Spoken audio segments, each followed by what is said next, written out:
All right, welcome back to the show. Today we have on Chris Larsen. Chris is the founder and managing partner of Next Level Income, where he helps investors become more financially independent through education and investment opportunities. Chris is investing in and managing real estate in over for 20 years. He actually bought his first property at the age of 21 while he was still getting his degree at Virginia Tech. Go Hokies. And since Yeah. then, he actively has been involved in over $150 million of real estate acquisitions and over 1,500, man, 150,000, that'd be cool. 1,500 units under management. Chris lives with his wife and his two boys in Asheville, North Carolina, which, in my opinion, is one of the most secret hidden gems of the East Coast. But with that, Chris, welcome to the show. Matt, I'm excited to be here with you today. Absolutely. Well, we like to start with the really difficult questions here. So we'll start with, what's your favorite ice cream? Dude, I'm a fat kid trapped in a skinny white man's body. Like you, I've been an endurance athlete for a lot of years, raced bikes for over 20 years. So really like any ice cream, my wife says I have the worst self-discipline because I'm like, you can't buy ice cream and bring it in the house because I will That's eat right. it. That's But right. if I go, I love a really good salted caramel ice cream. There you go. All right. Controversial topic then. Toppings or no toppings? See, my wife always toppings. Me, I just love straight up, salted caramel. I think that's because it just goes down faster. I think that's the Yeah. reason. Yeah. I'm a big salt fan too. So salt and sweet's a good Oh, mix. oh yeah. I, I will say in 2020, I stumbled on this thing that apparently everybody knows about but me called Nutella. Are you familiar Oh, with dude. this? Oh, dude. If yeah, you think I'm bad with ice cream, you bring Nutella in the house, and Yep. I will decimate some Nutella. I love it. I love it. All right. Well, tell our listeners, what's your scoop? What do you do? Yeah. So Matt, thank you for the great intro. And yeah, Asheville is a hidden gem in my opinion. So for 18 years, I was in the medical device industry. For most of that, I was a sales rep. For the last 4 or 5 years of my career, I was in a management role. But as this podcast is about to air here, I'm actually stepping out of that career due to the real estate investments that we've made over the last 20 years, over the last 2 decades. So today, my focus is on next level income. And as you said in the introduction, there's really two things that we do: education, which is at the key of everything in my mind, and then opportunities. So we have a whole platform. We have a blog, we have a podcast. We have a book that you can get for free at our website, nextlevelincome.com. Just click on the book link and we'll get it to you.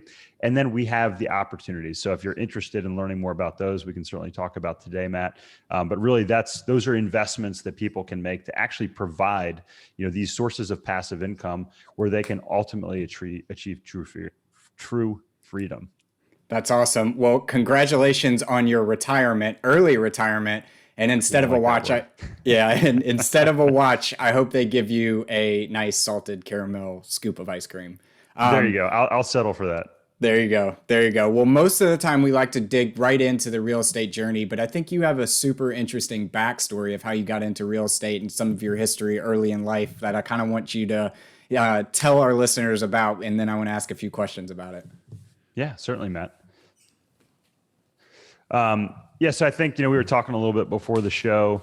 I feel like I've been very fortunate in a lot of ways, but when I talk to people, I share my story. A lot of people are like, "Wow, you've had a lot of loss, and you've had a lot of very very challenging scenarios." And it's interesting. I was getting actually went to an acupuncturist yesterday to kind of work through some issues I'm having like with my shoulders, and these things came up again. So it's really amazing how issues that you go through in your life manifest themselves, not only in your health, but also the way you deal with money, and other things. And I've been able to channel a lot of these things into, I feel, positive. But when I was 5, I lost my father. He died tragically in a plane crash. And my mother really, she blamed him for that. She thought that, he maybe was a little too careless or reckless. And, I remember, the trauma that she went through, the tears, some of the rage that she went through that I had to deal with, that emotional instability. And it's interesting because now if I'm around, situations that are really challenging from, an emotional perspective, my wife says the worse things get, the calmer you get. It's like, it just doesn't it doesn't bother me. I have this stabilizing thing like a ship in the sea where I'm able to stay steady. And in the OR, it served me very well, Matt. So it's interesting how, as you go through challenges in life, they have these unintended and sometimes positive consequences. So when things would be going badly in the OR, even sometimes people were losing their tempers or their cool. And I think people might be surprised that even surgeons and medical staff, sometimes they do lose their cool when it comes to things. And it was my job to be the person to say, here's what we're going to do next, or talk to the staff and say, hey, maybe we need to grab this now, because you can't be the one freaking out when people are looking to you for answers. So that had a big impact on my life. But I think something that had an even bigger impact is I lost my best friend. I just turned 19. He was 18. We were roommates. We were training partners. I mean, he was like a brother. I mean, I loved him like a brother. His name was Chris. And it's funny because, Matt, as a cyclist, you put on your helmet and your gear, and if you're on a team, you're probably riding the same bike. And we were both within an inch of each other in height. We were both 6'1", about the same build. And we had both the same name, Chris. Yeah. People would come up to me and be like, hey, Chris. And they'd be talking to me. And I'm thinking, I have no idea who this person is. I have no idea what they're talking about. And sometimes they would just walk off. So Chris and I shared this tremendous bond as we got to know each other, traveled together, trained together through high school. And I was actually at the race that he was at when he suffered a massive brain hemorrhage. And I was the one that identified him in the hospital. And it was an experience that the way I dealt with it was riding my ass off on my bike. And I hope that that's okay to say on the show, but literally, I just trained and trained and trained. And I was at Virginia Tech. I was doing a biomechanical engineering degree, and my grades just went down and down and down as my mileage and fitness went up and up and up. And I was depressed. And after a year of that, I realized that it wasn't making me happy. And I had friends coming back from Europe. This was in the 90s. I'd gotten to train with Lance Armstrong. I'd gotten to go to the Olympic Training Center. I was winning races up and down the East Coast. Even I wasn't a pro, but I was beating pros in these races. And from the outside, people would probably look and say, man, he's really successful. He's really got it all. But I wasn't happy. And I remember coming across the line a year after Chris's memorial race. So he had a memorial race every Labor Day weekend. It was the second one. And I won the first year and I won the second year. And I should have been thrilled, and I felt nothing. So the next week, I quit racing, went back to school, and I was kind of lost for a little while. But what dawned on me is I wanted to have the freedom and the ability to get the most out of my life. And I knew that racing my bike wasn't it. And I felt this obligation to really live life, not only for me, but also for Chris, and do that. And I knew that I was meant for more, but I was still kind of lost in trying to figure out what I was doing. And during that year, I was always kind of entrepreneurial. I sold lofts in college. I'd make $10,000 the weekend before school, which for a college kid, that was a lot of money. I started day trading, and it's funny because people thought, they're like, oh, this kid's got like, this is rich kid. His parents give him all this money, but I was making all the money myself. My parents, they provided a little bit for me from my father's life insurance for my college, but I worked through college and paid for my master's degree. And during that junior year, I started day trading, learned a lot about trading. And I was doing well. I was making a lot of money. I was also losing a lot of money at times. It was very, very stressful. And during one of those nights or early mornings at 3 a.m., I was laying there in bed and just thinking like, man, I'm 20 years old. What if I'm 40 years old? I'm like, do I want to be worrying about like the same thing with another 0 or 2 on the end of these trades?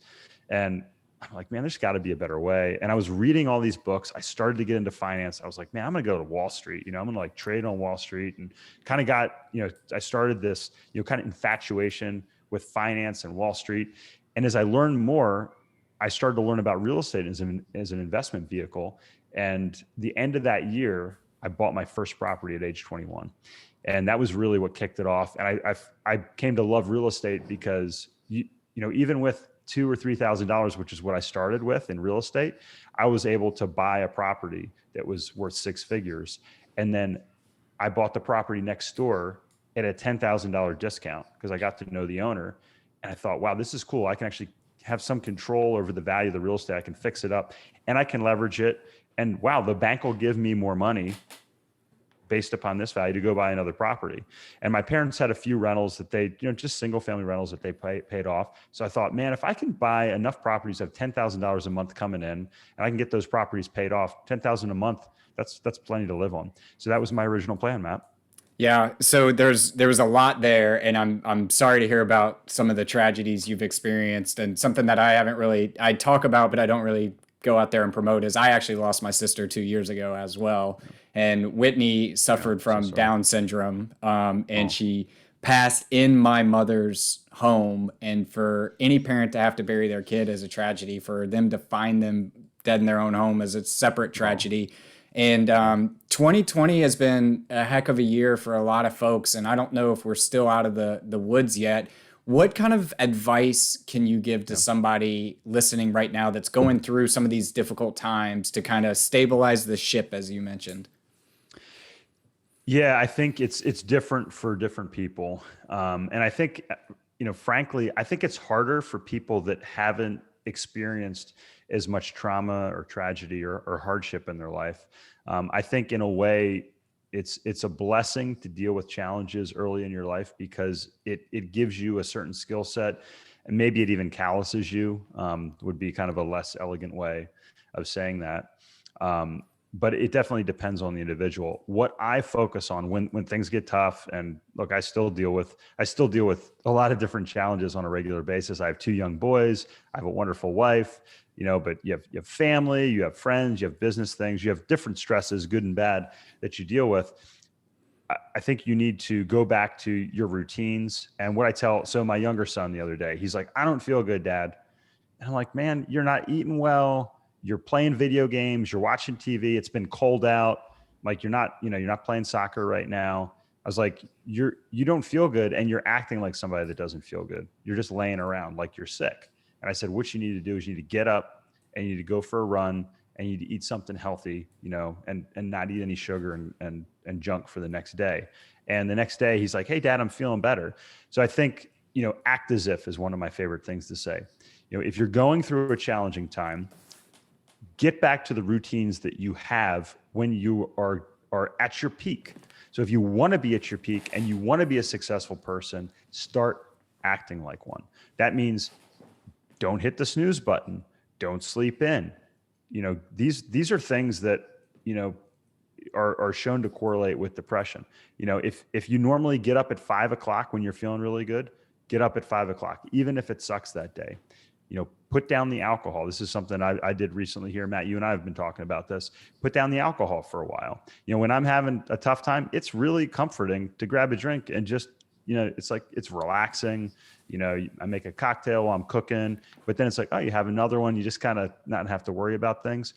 Go back to the basics. Get a workout in. I've got a friend and he struggles with depression from time to time. And he'll call me. He's like, man, I'm really struggling this week. The first thing I ask him, When's the last time you worked out? Yeah. When was the last time? Oh, dude, I haven't worked out for 3 days. I'm like, man, every time you don't work, like this always happens, you get in this state. So these are things that are proven to provide positive, reactions.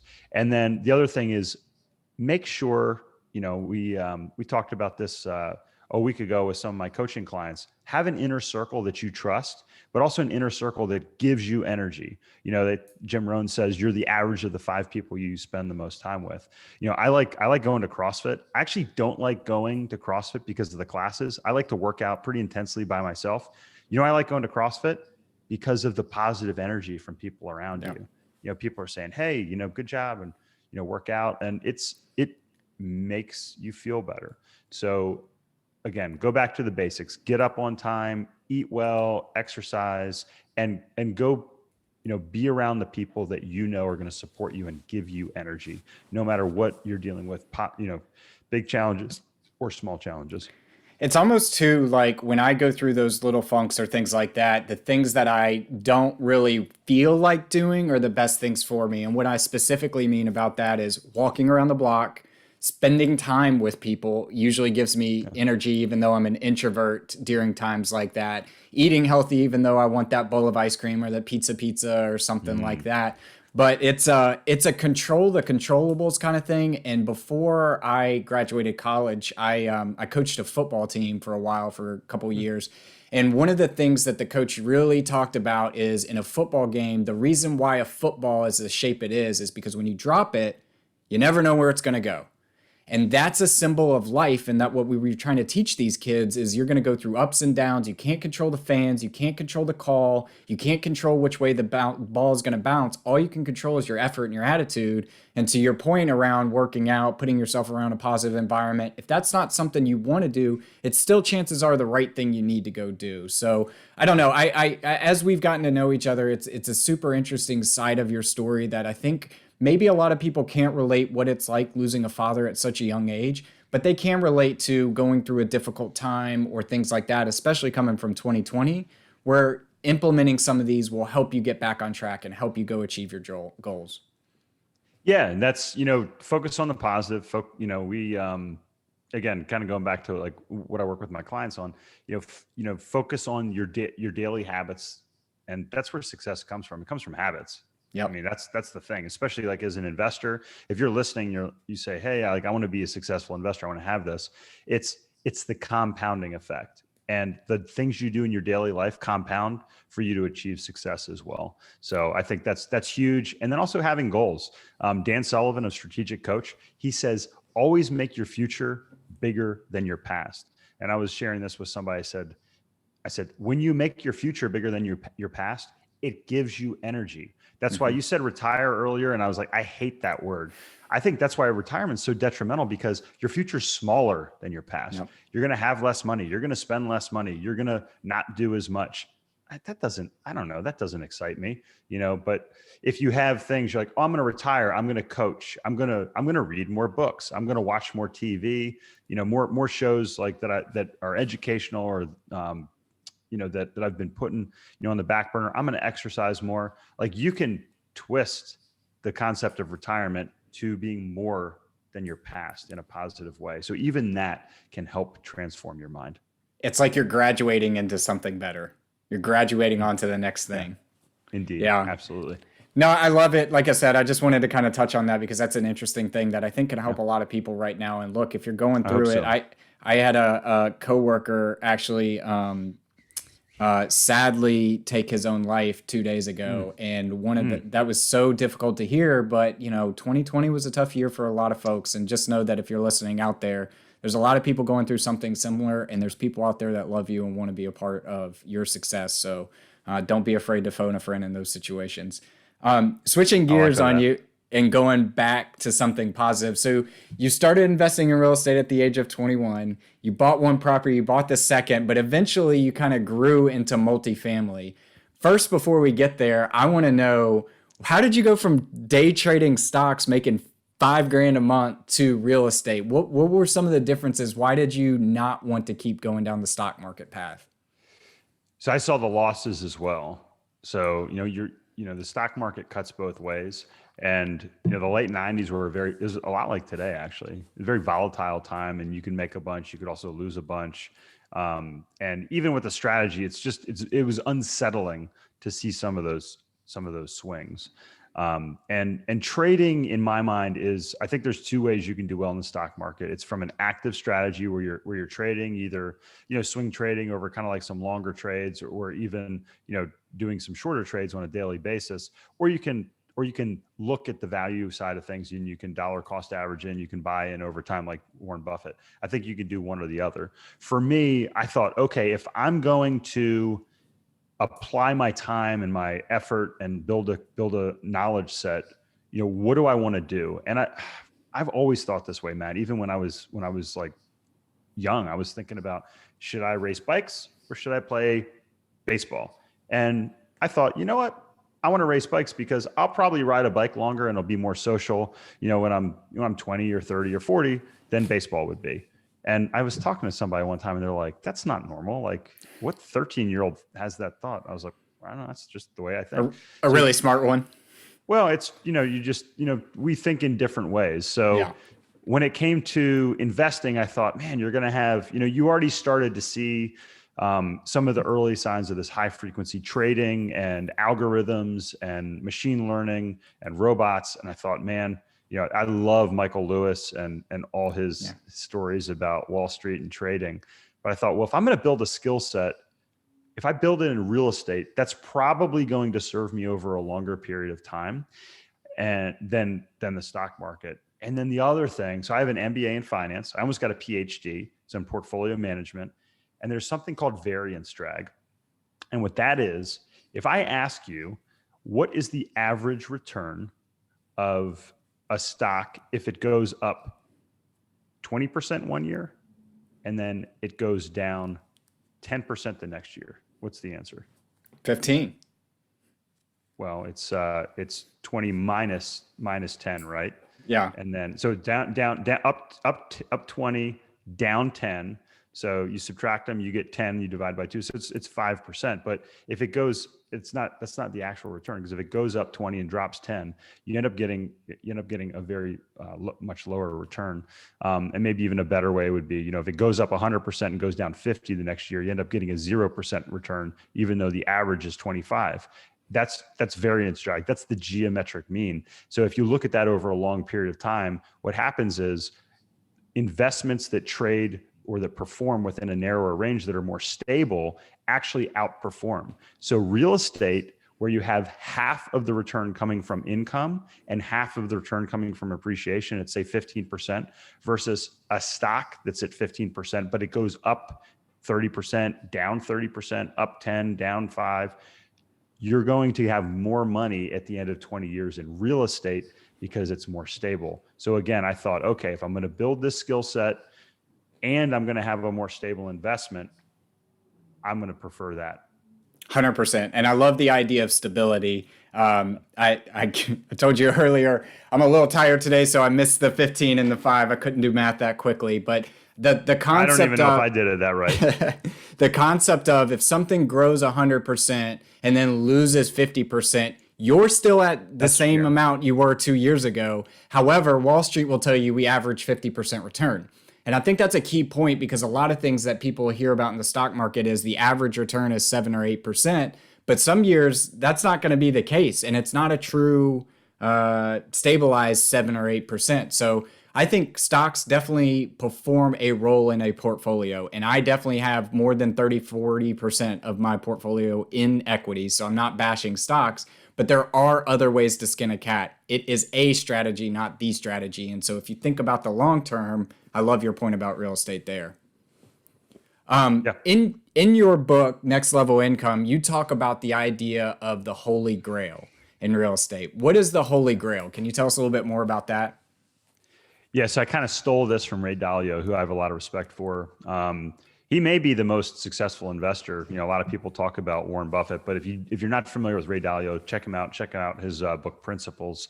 So my book, again, if you're coming to the show late, or you didn't catch it the first time, you can get it at our website, nextlevelincome.com. Go into the book link there. But yeah, how to make, keep, and grow your money using the Holy Grail of real estate. So Ray Dalio calls the Holy Grail, and this relates to the last conversation we were talking about here a few minutes ago. The Holy Grail is being able to get a higher return with less risk.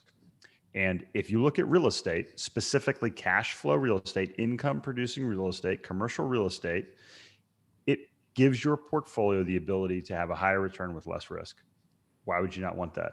So when I learned about multifamily and I looked at the different asset classes, and I wrote the ebook about 3 years ago now. The book was published here in the last year, like literally when COVID started. It was great timing because I was at home. I was like, what am I going to do with my time? So I just started getting on podcasts and giving my book away and getting it out there.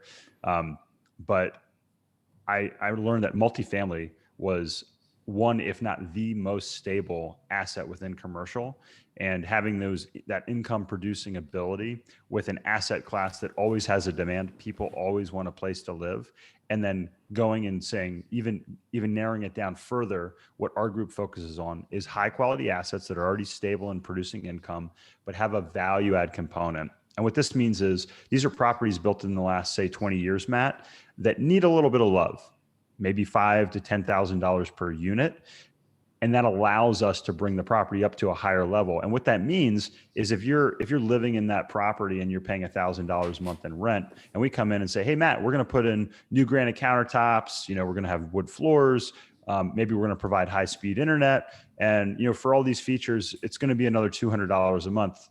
Would you be interested? You say, well, man, I'm already paying for internet right now. Yeah, that sounds good. And yeah, actually that looks really nice. Or, yeah, my girlfriend's moving in with me. I'd like a nicer, newer unit. And she really likes the looks of that. Yeah, I'll spring for the $200 more a month. That increases the value of the property substantially. And that's what I mean by being able to control the value of an asset. We know if we invest a certain amount with a predicted outcome from an income perspective, that it's going to increase the value. And that's why this is the holy grail. You can control the appreciation, you can get a higher return in your portfolio, and you can decrease the risk. So I've heard you talk about the differences between multifamily and single family too, in the ability to control the appreciation. So most people would say that on a single family unit, you can control the appreciation the same way by sliding in those granite countertops and backsplashes and things like that. Why is it different in multifamily? So there's a lot of differences. And again, I go into detail in my book and all these different things, but I'll try to be concise here. And you can read more about it if you want, but there's a few different things. So first off, how are single family properties valued? They're valued between comparable sales. So if you live in a house and your neighbor's house on one side is valued at $250 a square foot, and your neighbor house on the other side is $350 a square foot, the bank's going to say, well, yours is worth like $300 a square foot. And that's a big range. It's going to be narrower than that. But your house is basically the average of comparable sales around you. And I've heard like horror stories here recently about appraisals just because of the way the market is being crazy. I mean, appraisers are just doing, kind of making some crazy assumptions out there. So you don't really ever have full control over that. Whereas in a multifamily property or income producing property, if your income is $1 million and it goes up by $500,000, all things being equal, it's going to be worth 50% more. So there's that income component. The other thing in a single family house, so when the market goes up and down, the value of that single family house goes up and down. You certainly can buy a fixer upper and make those improvements. But if you buy a house and it's a rental and you're getting $1,000 a month and you raise the income to $1,500 a month, the bank's not going to say it's worth 50% more.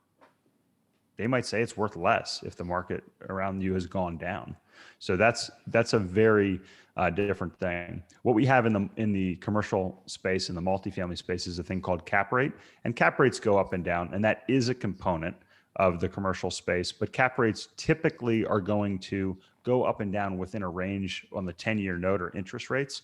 And if some of this is going over your head, check out Glenn Miller's presentation podcast that we did here at the turn of the year 2020 to 2021. He's got a great presentation that really dives deep, if you're a nerd like me, into that, and he explains it. Yeah, I mean, the simple takeaway is that a single family house is comped based off of the house next to it or in a similar facility. A multifamily commercial asset is going to be comped by the P&L. How much profit can you produce from that? And when I try to explain that to new investors, they think, oh, well, then you're just going to go around jacking up rents on everybody. And this is why we have an affordable housing crisis and you capitalist pigs. But they're forgetting there's a different part of that. Yes, absolutely. You mentioned Wi-Fi. I think as we go into this digital world, being able to offer supplemental Wi-Fi to your tenants and to your residents is going to be an amenity that people follow. But also it's the expense side, right? If we bring in a better asset manager, if it's because I own 1,500 units, I can get a discount on my property management. If it's because we live in a digital world now and I can show my units digitally as opposed to having to have someone go on site and move back and forth and the gas and the travel costs and the things like that. So there's two different components of multifamily. It's increasing the income or reducing the expenses. Each dollar you put to that bottom line actually helps you increase the value. So it doesn't matter what really is next to it. It's a matter of how much income you can produce or how much profit you can produce. I'll give you a great example, Matt. We bought a property and the water bill, we had a leak, a massive leak. We dropped the water bill $30,000. Do you know what that does to the value of a property? So, you do the math on a 5 cap, what's 20 times $30,000? That's a $600,000 increase in value. What about putting in low flow toilets and have a similar decrease? That's going to have, so to your point, people are like, well, I don't want to, a big concern we have from investors is I don't want to kick people out. We don't kick people out. Now, if you're not paying rent or, you try to shoot somebody in front of the apartment, then we're probably going to kick you out. Right. If you're not safe or you're not paying your rent, then that's going to get you out of your unit most likely. But we don't kick people out. What we do is we go in, we make improvements to the property, we make improvements to the efficiencies, we give residents the option to move into a nicer unit. If for some reason market rates or our rates are way lower than market rates, we may gradually increase those rates, but we're not increasing them 50% and kicking people out. Yeah, you just mentioned something about the low flow toilets, and I kind of want to pull on that thread a little bit because I think that the world is moving to this path where you're going to have some kind of ESG requirement in your business. And what that means is some kind of social or environmental or governance rule, meaning that, hey, we're going to install solar panels and give back clean energy, or we're going to do so many of these units to low income folks and have some kind of social responsibility there.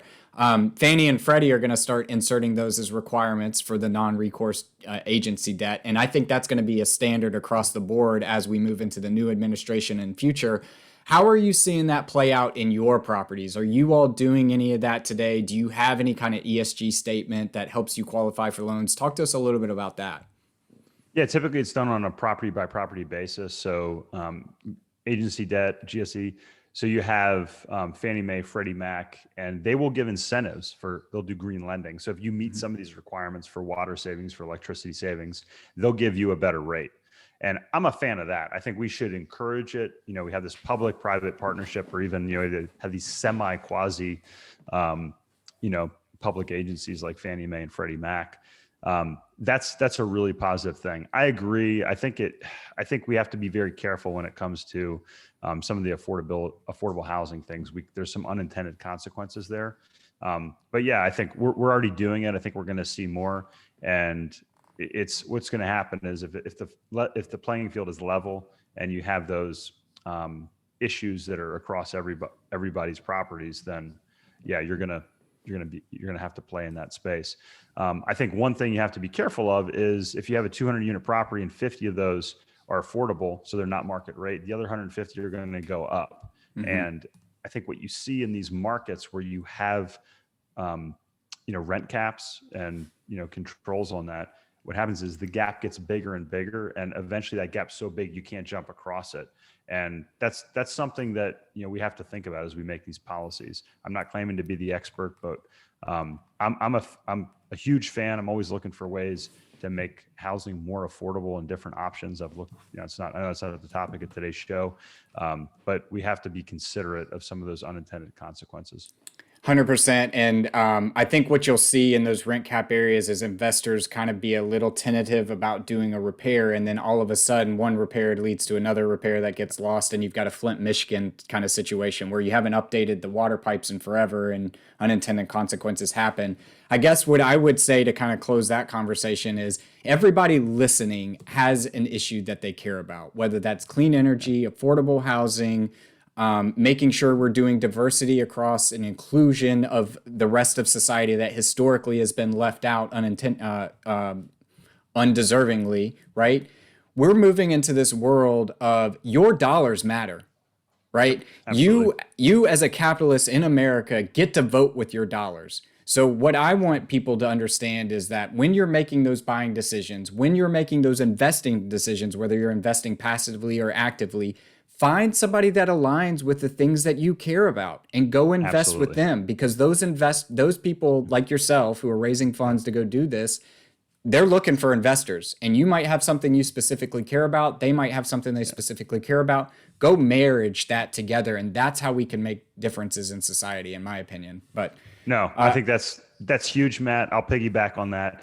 And look, I'm an environmentalist, solar panels, drove a Prius for years, rode my bike to school, got my church to start recycling when I was 11. I think we can do both, because as the world evolves and we look at some of these technologies, it's a win-win. Like, how is it not a win to save water and make more money for investors and have a lower water bill, that your residents might have. And all these things, if we're thoughtful about them, and you're thoughtful as an investor about who you work with, you can have a positive impact and you can make money. That's awesome. 100%. And as endurance athletes and as investors, you and I have this grasp of knowledge around small incremental changes lead to big results if they're done consistently. So Absolutely. if you're a passive investor out there and you're thinking, what does my 50K matter? Or what does my 100K matter in a $1 trillion industry? Probably very little. But if it's done consistently over time with a group of people, we just saw Wall Street Bets take on a hedge fund with small investments into a small stock. So it does matter if you're cognitive about that and you align yourself with the right operators. Absolutely. So tangent over. I want to switch gears on you real quick onto this concept of an opportunity fund. So you and I've done a little chatting back and forth of, hey, I just exit a deal. I've got money in my bank account that's sitting there. It's getting 0.01% interest and it's being deflated away through inflation. Are there better ways to put it? And you're a very knowledgeable person on this topic. So I kind of want to explore this idea of, talk to us about what is an opportunity fund first and foremost. Yeah. So one of the concepts in my book, and really what I talk about, the overall next level income strategy, is how to make more money, keep more of your money through proper tax strategies and entity structure, and then how to grow your money. And if you look at ultimately how you grow your money, I talk about there's 3 buckets. So your first bucket should be your safety bucket, your safety net, your emergency fund that you have like six months, even up to 24 months of cash that you have accessible and available. You have your protection bucket, which is things like insurance, right? So you don't want, if you make all this money and you don't have insurance and somebody sues you, you can lose a lot of it, right? So, aside from taxes, your second biggest expense potentially could be something like a lawsuit, and that could even be something like a divorce. But ultimately, it's the third bucket that you asked about, which is what I call your opportunity fund. And what that is your fund. And this can be a bank account. This could be an investing account where you put your dollars that flow from the first bucket into the second bucket, ultimately into that third bucket that you then invest in your strategy that grows. My personal preference for an opportunity fund is using high cash value life insurance. Some people call it infinite banking. And what it is, it's very specifically structured whole life insurance. Now, I worked for State Farm 20 years ago. We didn't talk about this. Nobody taught me how to do this. You have to work with an agent that understands it, and you have to work with a company that can do it. And not every company can do it. So what you do is you basically maximize the cash value of a whole life insurance policy. You minimize the fees. And that's why it's challenging to find an agent that wants to minimize his fees and his commission. But there's a lot out there that will do this. And think about it this way. If you're an investor and you understand real estate, if you rent, that's like buying term insurance. If you buy, that's like buying. If you buy and have a mortgage, that's like whole life. You have a flat premium and you have equity in your house that goes up over time. You have equity in your insurance policy that goes up over time. It's so powerful that Congress actually put laws in place in the 80s because people were using this as a tax shelter. But a lot of the tax advantages still remain. So these policies, your money can grow inside of them while it's providing you this tremendous insurance benefit if something happens to you, and it can grow at 4, 5, 6%. You can then use that money in 2 places at once. It can be applying to that insurance that you have, and you can go invest it in other things like real estate. And you can take that money, and that money that's coming out of there, you can flow it right back into your insurance policy. The other reason I like these types of policies is because it can act as your emergency fund. It can act as that protect bucket, and it can act as a tool in that grow bucket. So if you're listening and you're thinking, well, Chris, you know what?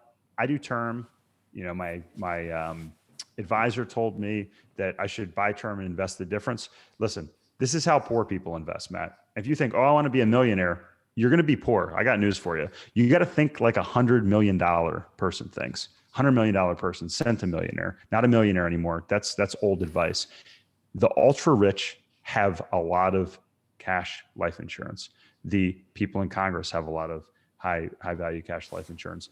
And what happens is you can pull that money in and out, in and out, in and out. And over time, it grows tax-free. And you can ultimately take it out tax-free as well. So if you want to learn more about that, we actually have a whole page that we put together, a whole section on our website under banking. And you can get a white paper on there. You can watch a video on there. I touch on a little bit in my book, but it is a very specialized policy. And that's one of the reasons, I had to kind of learn this over the course of 10 years. But now, knowing what I know, I want to share it with as many people because it's so valuable. And I actually had a friend who did this, and he set it up for the financial reasons. He lost his wife a couple of years later, and if you're thinking, hey, this isn't a great investment, it's not an investment. It's a tool that can be used for multiple things. So it can be very powerful, especially if you have a family. That's right. And I will say it took me about 6 months to really grasp the concept, right? So for those listening out there that hear Dave Ramsey kind of go on his tangent saying this isn't a good idea, look, I'm not here to tell you what's right for you, but I will tell you that I think he makes a lot of ill-informed decisions, and I almost guarantee you he has some form of whole life insurance that he is hawking over there. Because you mentioned 4, 5, 6%, is that guaranteed, or do those numbers change? What delineates the difference there? Yeah, so there are guaranteed minimums within the policy, and then there's dividends. So it depends, and really you have to talk to your agent and get an illustration to figure out what that means for you. But those numbers that I threw out there, those are real numbers. Those are numbers that we've seen historically over time. And keep in mind that these insurance companies have been around longer than the IRS has been around.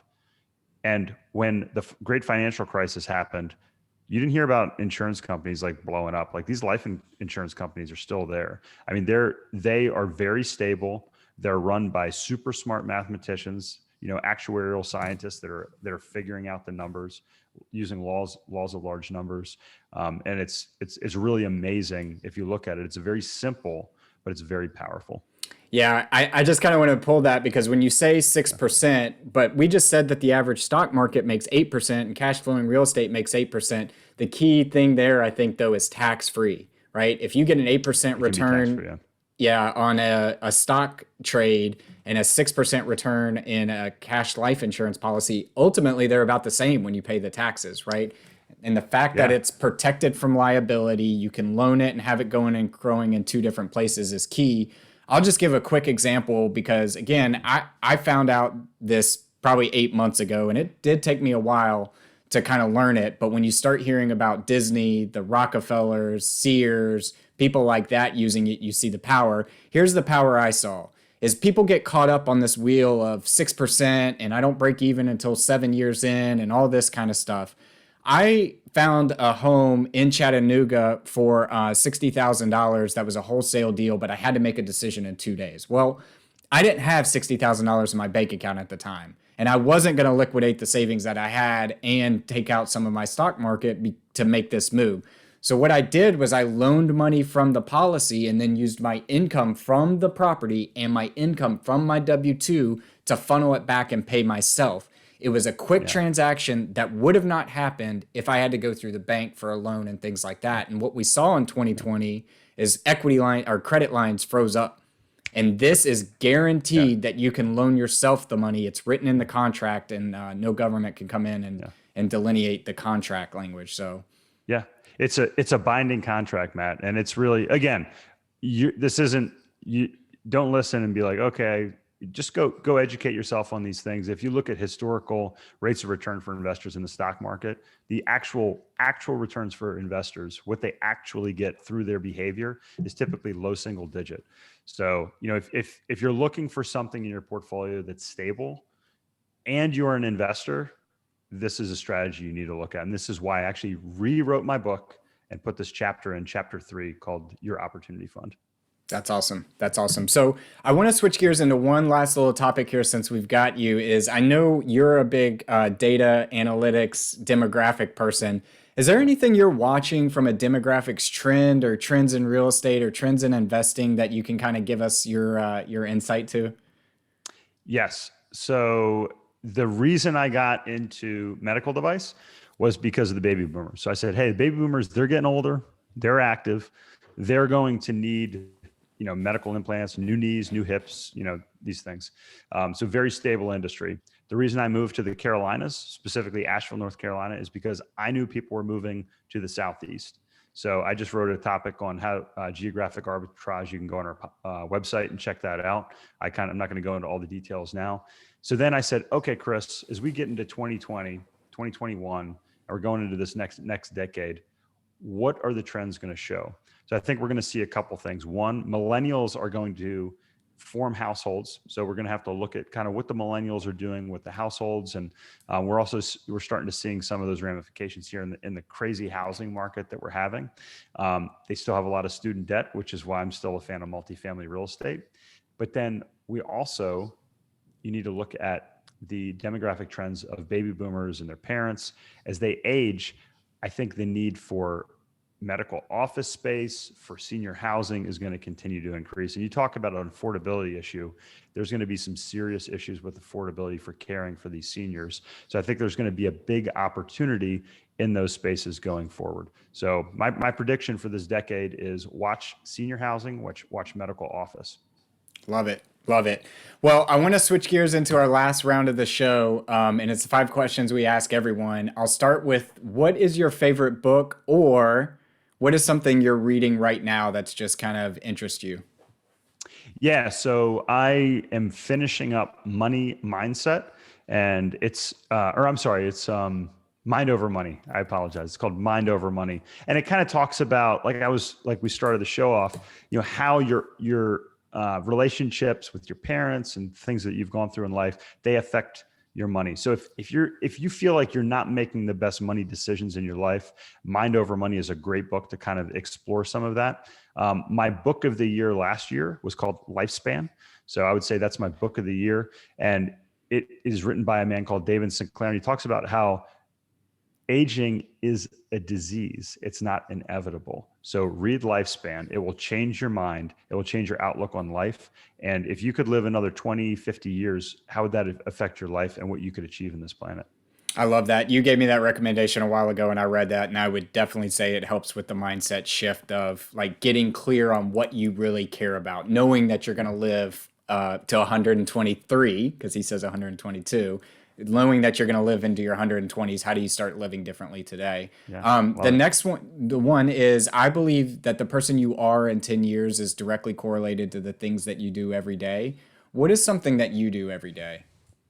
I've been meditating now for 4 years, over 4 years. It's in my 5th year now.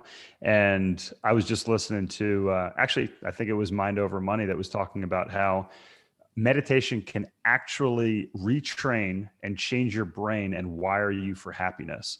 So I don't know about you, but if you're listening and you're like, we're talking a lot about money and finances, chances are you just don't want money so you can look at your bank account and say, hey, I got another 0 or another 1 in there.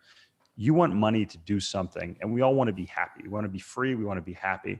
So I think meditation is a very important part of my life, and ultimately, the happiness that I strive for. Yeah, I've talked about it a little bit. I got into meditating probably about 2 months ago because I was listening to like Jerry Seinfeld, Ray Dalio, and Russell Yeah. Brand, and all these different people talk about meditating. And I thought it was really foo-foo, and then I tried it. And Jerry Seinfeld has this analogy that you've got a dead cell phone, and meditating is like the power cord that'll plug you up. And it's really Yeah. hard to sit there and not really think about anything, but it's so mentally refreshing in a world today where we have so many distractions. So there is a Absolutely. constant theme out there that you find successful people meditate. So you maybe should take a listen to it and just try it if you're on the fence about it. The next one is, what's the best piece of advice you've ever received? Ooh, I've been fortunate. I've gotten a lot of good advice. Um, but I think, something that comes to mind, I had a manager and I was looking at a leadership role and he said, you're not ready. And, it was hard to hear. But it was basically like, you need to learn to work with people that aren't like you.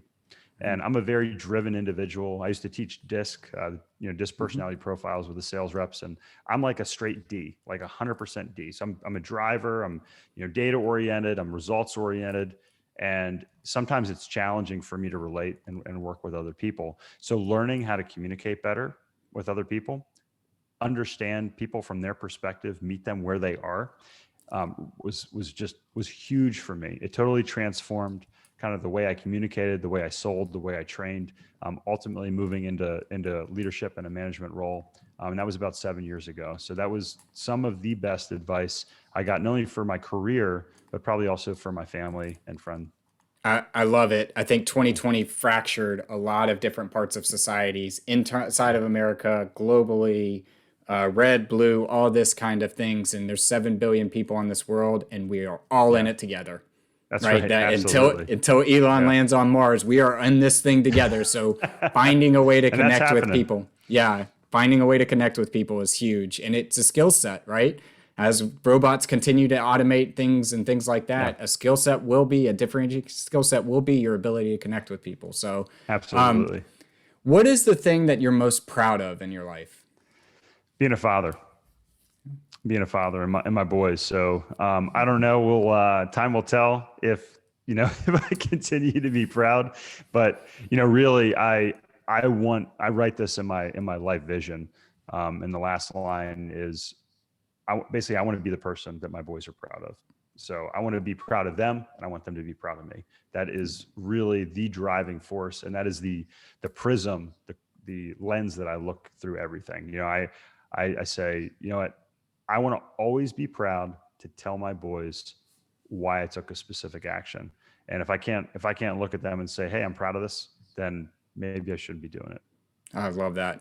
I love that. All right. Our last question is, if you could sit down and eat a bowl of ice cream with anyone, who would it be and why?